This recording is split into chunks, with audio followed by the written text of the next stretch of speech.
LPT number 2. Standing by for the handoff. LPT GO3. We're go. Copy. And the handoff has occurred. Ground loss sequencer has handed off to Atlantis' onboard computers. 25 seconds. There you go. Yes, sir. SS7F, we're going to continue. Sound suppression water system is activated. 15 seconds and counting. T-minus 10, 9, 8, 7. Main engine start. 5, 4, 3, 2, 1.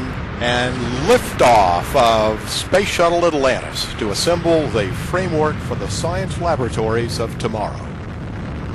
Houston now controlling. Houston, Atlantis, roll program. Roger, roll, Atlantis. Atlantis' roll maneuver is complete. The orbiter's in a heads down position on course for a 51.6 degree, 137 by 36 statute mile orbit.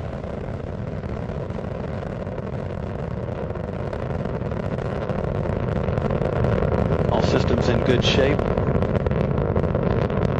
Engines throttling down as Atlantis prepares to maneuver through the area of maximum dynamic pressure on the vehicle in the lower atmosphere. Already 7 miles away from the Kennedy Space Center at an altitude of 5 miles.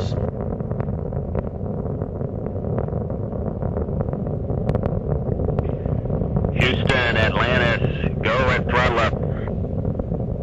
Copy, Houston, go at throttle up. 1 minute, 10 seconds into the flight, the 3 liquid-fueled engines are back at full throttle. At liftoff, the fully fueled shuttle boosters and external tank weighed 4.5 million pounds. It now has burned half that liftoff weight in propellant.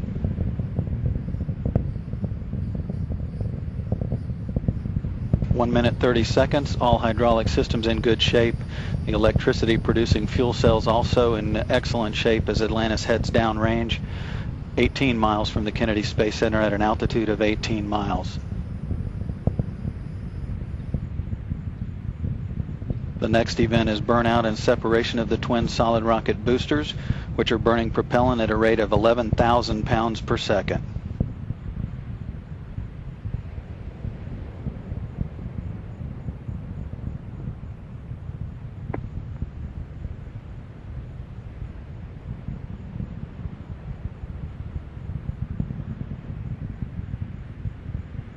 SRB separation is confirmed 2 minutes, 15 seconds into the flight. Atlantis is traveling 3,000 miles per hour, downrange from the Kennedy Space Center 46 miles, altitude 35 miles.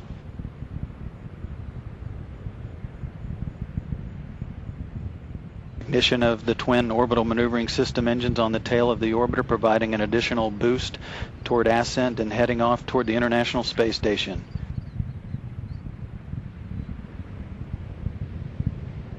Two minutes, 45 seconds into the flight.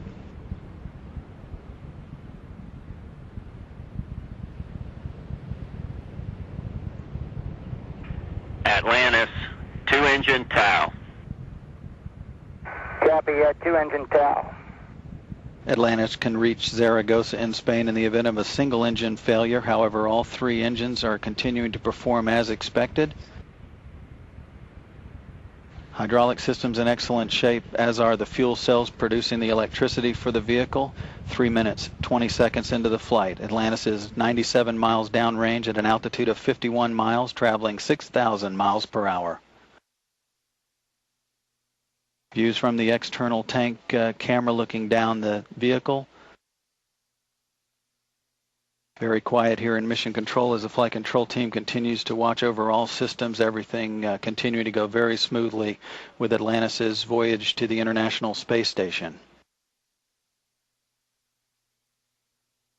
3 minutes, 50 seconds into the flight.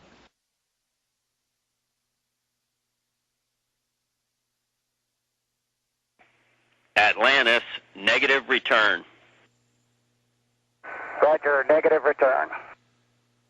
Atlantis can no longer return to the Kennedy Space Center in the event of an engine failure, but all 3 are continuing to perform well, as are the hydraulic systems and the electricity producing fuel cells. 4 minutes, 20 seconds into the flight. Atlantis is 175 miles downrange from the launch site at an altitude of 62 miles, now traveling 8,000 miles per hour.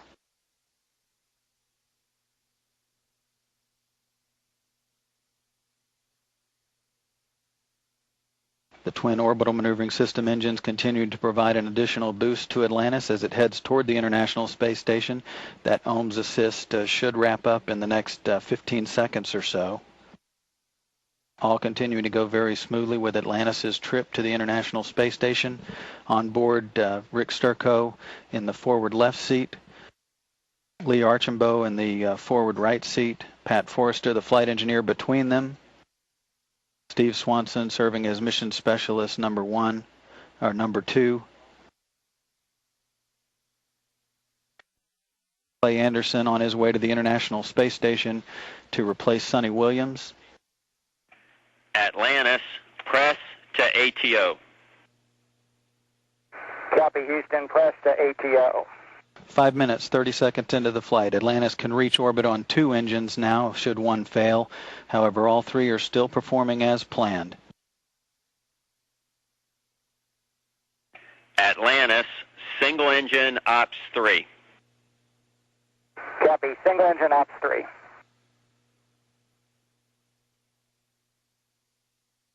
5 minutes, 55 seconds into the flight. Atlantis beginning to roll to a heads-up position, the onboard guidance system putting Atlantis on a trajectory toward the International Space Station. Atlantis, single engine, Zaragoza 104.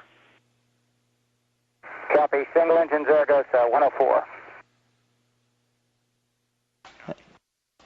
And that call means that Atlantis can reach Zaragoza in Spain on 1 engine. Press to MECO. Copy, Houston, press to MECO. And that call indicates Atlantis can reach a safe orbit on 2 engines now, all 3 continuing to perform as expected. Your shutdown plan is nominal. You are go for the plus X, go for the pitch.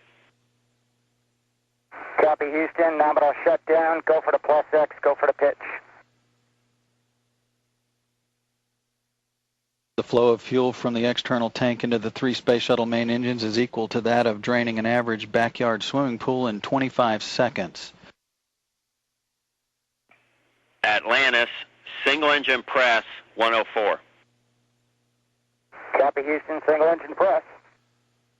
And that call from Tony Antonelli here in Mission Control indicating Atlantis can reach orbit on 1 engine now should 2 fail. All 3 engines are still performing as expected, approaching 7 minutes, 30 seconds into the flight. Atlantis is traveling 19,000 miles per hour, downrange from the Kennedy Space Center, 640 miles, altitude 64 miles. Awaiting Atlantis' arrival, and with great anticipation, is the Expedition 15 crew. Aboard the International Space Station, Commander Fyodor Yurchikhin, Flight Engineer Oleg Kotov, and Flight Engineer Sonny Williams, who will come home aboard Atlantis after 6 months in space.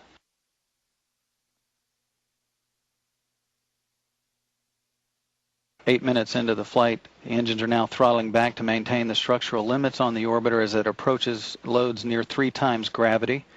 We're standing by for the main engine cutoff confirmation from the booster officer here in Mission Control.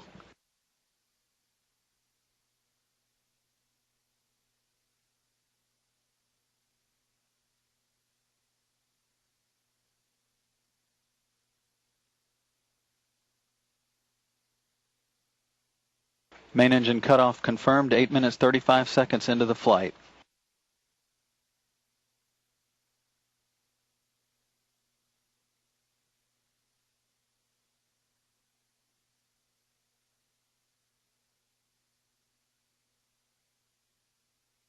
Separation of the fuel tank has also been confirmed. The crew handheld photography setup will be underway shortly with a plus X maneuver that's managed by the commander on board, Rick Sturckow.